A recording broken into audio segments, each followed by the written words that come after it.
When I went to a town I don't usually visit for shopping, I saw my husband and my mother walking closely together and kissing in public. I was shocked and went up to them to ask what was going on. But instead of feeling sorry, they tried to explain why they were doing it. I went straight to my parents' house, told my dad about what I saw, and decided to get a divorce. After my dad passed away, I had to see my mother and ex-husband again after a long time. When I saw my mother, I noticed she was pregnant. She proudly told me that she was having a baby, implying that I had been waiting for one for a long time but couldn't get pregnant like her. They both insulted me, trying to hurt me, but it didn't work. I found their behavior funny and laughed at them. My name is Emily, and I'm a 24-year-old office worker. My parents had me when they were very young. My mom, Linda, was only 16 and still in high school when she met my dad, Ken, who was 4 years older and worked in construction. They got married because my mom got pregnant with me. It was looked down upon to get married while still in high school, and they faced a lot of criticism from family and others. Since my mother was already pregnant with me, they had no choice but to accept the situation. Their marriage seemed to go well at first. When I was in kindergarten, my dad would often come to pick me up on his days off, especially when it rained.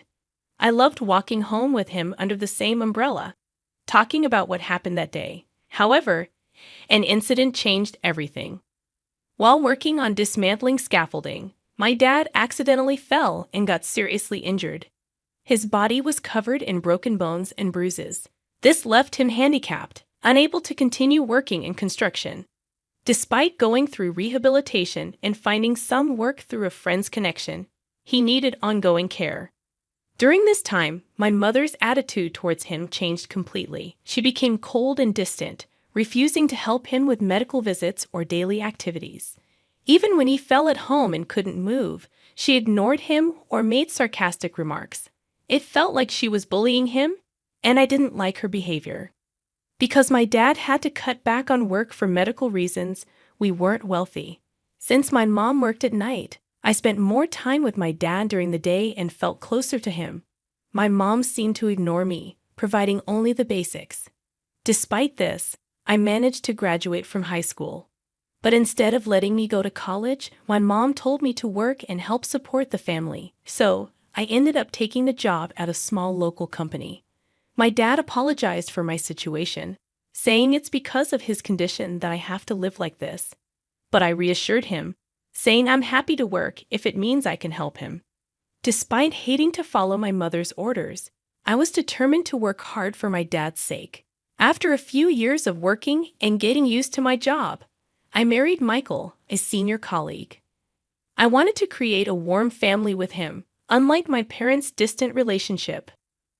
Michael promised to cherish me and expressed his desire to have lots of kids. I was happy and accepted his proposal. However, despite trying, we couldn't conceive. Michael started blaming me, saying it must be my body that's the problem.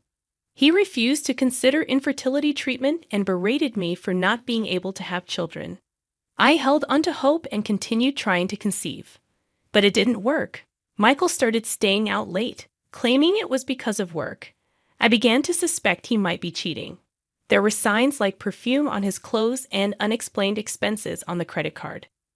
One day, when I went to a town I don't usually visit for shopping, I saw Michael, who was supposed to be at work, walking with another woman. Wait, why is Mom walking with Michael? It was my mother smiling and walking next to him. Since I got married, I kept my distance from my mother.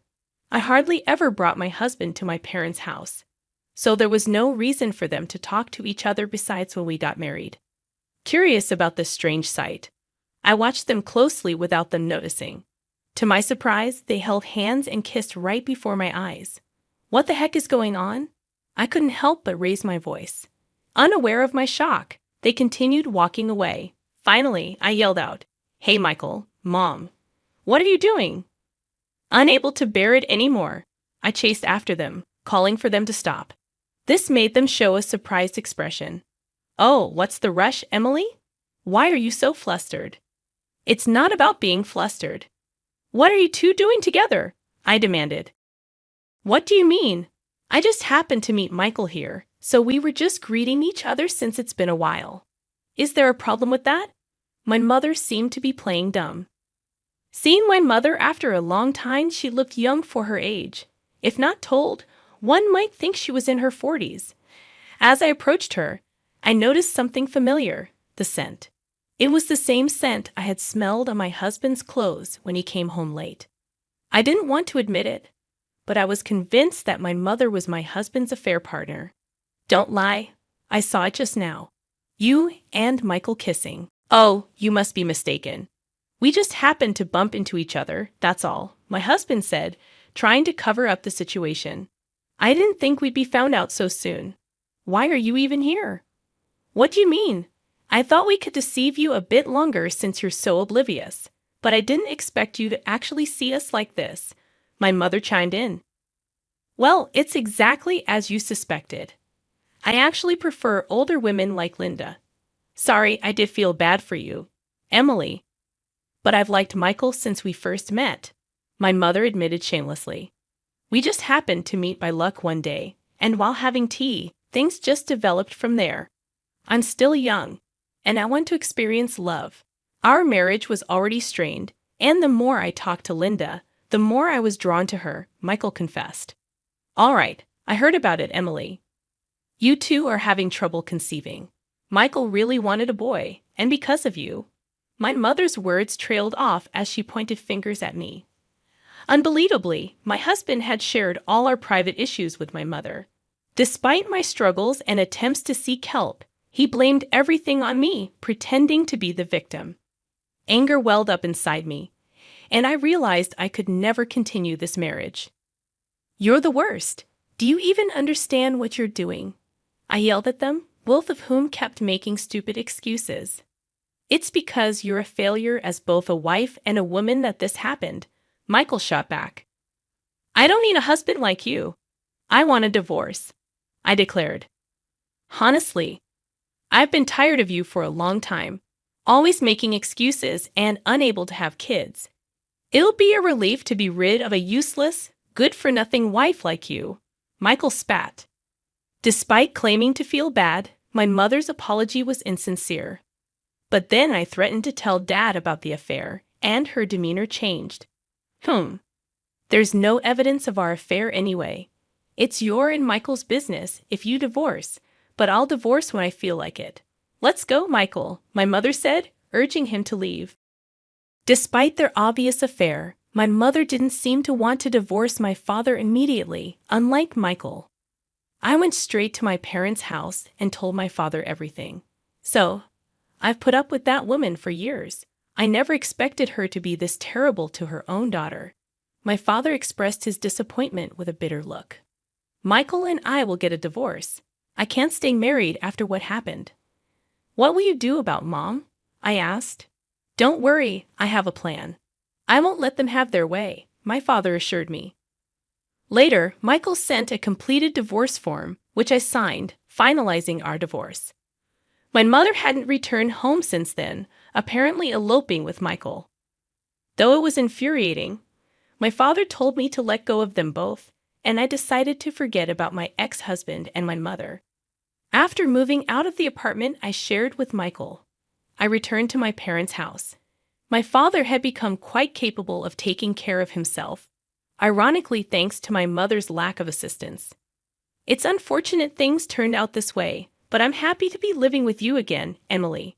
Thank you for coming back, my father said, as we spent a brief period of peace together. But that life didn't last long.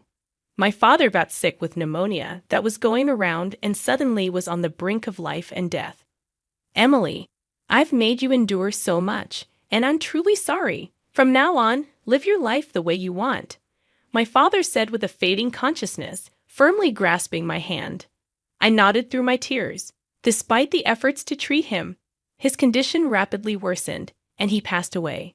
Dad, I can't believe you're gone so suddenly. I wish I had been there more for you, I whispered, grief-stricken. While preparing for my father's funeral in a state of depression, an unexpected visitor came to our house. Long time no see. Heard he died, my mother said, and to my dismay, my ex-husband Michael was standing there too. They entered the house with disagreeable smiles on their faces. "What are you doing here? Now leave," I demanded, shocked by their presence. "Huh. Who do you think you are? I am his wife, you know. It's only natural for his wife to come running when her husband dies," my mother retorted. "How dare you say that after running off and not contacting us for years?" I shot back. "Ah, yes, yes, say whatever you want. But no matter how much you scream, I am his wife. That means I have a right to the inheritance. There was insurance, wasn't there? Disgusting. So that's why you never divorced Dad," my mother said, pressing the issue. That's when I noticed something about my mother. She was wearing maternity clothes, and her belly was really big. Noticing my gaze, she laughed triumphantly. "Oh, you noticed? Yes, I'm carrying Michael's child, Emily. You couldn't have one no matter how long you waited, so I'll have the child instead. Unlike you, we managed to have a child right away. Now I can finally become a father. Breaking up with you was truly for the best," my mother said, hurling the most hurtful insults she could. However, their plans to hurt me backfired. Unfortunately for them, I wasn't affected at all. "Oh, that's hilarious. Both of you look so stupid together," I laughed, holding my stomach as the two looked dumbfounded. "Ridiculous. But are you sure that child is really Michael's?" I questioned. Michael looked annoyed at my question, but my mother's demeanor suddenly changed. Her eyes darted around, and she seemed visibly shaken, though Michael didn't seem to notice. "It's definitely my child. Don't say such baseless things just because you're bitter," my mother snapped. "Yes, that's right. Don't be so sour about it." We'll see if it's a baseless claim once you see this," I said, stepping away and returning with a document in hand. I presented it to them. "What's this all of a sudden?" "Oh, what? What are you so shocked about? It can't be that important. What's this supposed to mean?" Both were shocked by the content of the document. It was an investigation report from a detective agency summarizing my mother's social interactions. Not long after my mother eloped with Michael, I coincidentally saw her in the city. However, she was not with Michael, but with a young man I didn't recognize. Following them discreetly, they entered a hotel together. What does this mean? Could it be that Mom is? I decided to have my mother's behavior investigated after consulting with my father during his lifetime, thinking it might be useful someday. The detective agency's investigation confirmed that indeed my mother was deeply involved with a man other than Michael. Reading the document with a look of disbelief, Michael saw detailed information about my mother and her lover. After finishing the report, he glared at my mother standing beside him. "What in the world? Were you deceiving me? That's ridiculous," Michael exclaimed. "Emily is lying. The child in my belly is definitely yours," my mother insisted, despite being flustered. "Who do you believe, Emily or me?" my mother asked, trying to persuade Michael. "That makes sense. Accusing your own mother just because you couldn't have children." "What a terrible woman," Michael said, persuaded by my mother and seeming to regain his composure. They decided that the report was false and began to blame me once again. "You're free to believe what you want. But unfortunately, there's conclusive evidence. You can come out now," I said, calling someone in the next room. Then a man entered. "Who's that? Who is he?" "I don't know him." Both were puzzled by the appearance of the man they didn't recognize. "This is my husband. You wouldn't know him, of course, because after you, I got remarried to him. His name is Tom. I met him through a friend a year after divorcing Michael and remarried him.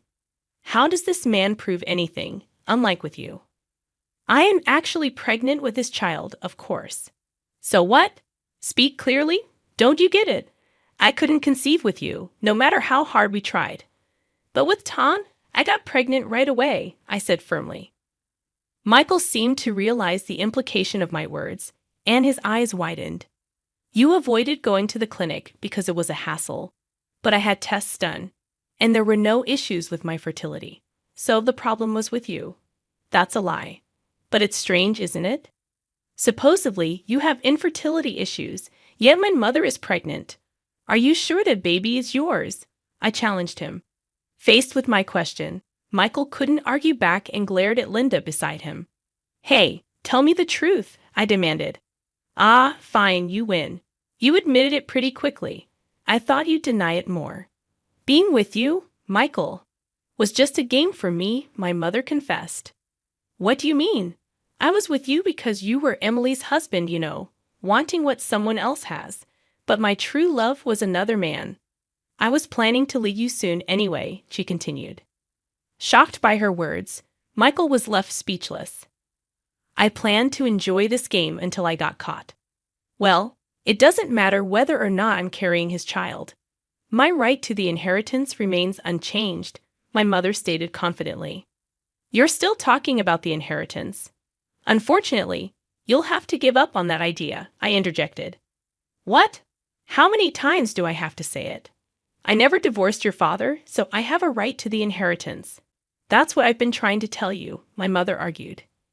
There's no such right because you and Dad were divorced long ago, I revealed. What? That can't be, my mother exclaimed, her face turning pale. At my words, my mother, who had been smug until then, turned pale. Michael was still glaring at her. I'm going home, my mother muttered, realizing her affair was exposed, and that she would not receive any inheritance. Later, my mother did give birth to a boy, but it was clear without even needing a DNA test that he was not Michael's child. He'd abandoned my mother, who failed to secure any inheritance, and disappeared, I explained. The man who was my mother's main affair partner also ran away upon learning of her pregnancy. In the end, my mother became a single mother at 40, left to raise a young child on her own without anyone to rely on. She is raising her son on welfare. The care of a small boy at her old age is physically demanding, and she has aged significantly. I once saw my mother with her son from a distance. With increased gray hair, she looked more like a grandmother than a mother. Meanwhile, I gave birth to a healthy girl, and now our family of 3 lives happily. Ironically, the child my mother gave birth to is my half-brother, and he will be in the same grade as my daughter, making our family situation quite complicated. On the anniversary of my father's death, we planned to visit his grave as a family of 3. The betrayal by my ex-husband and mother was painful, but it led me to gain an irreplaceable family. Surely he's watching over us from heaven, right? My Father in heaven must also be delighted with the birth of his granddaughter. With the love he gave us in our hearts, we vow to continue walking closely as a family.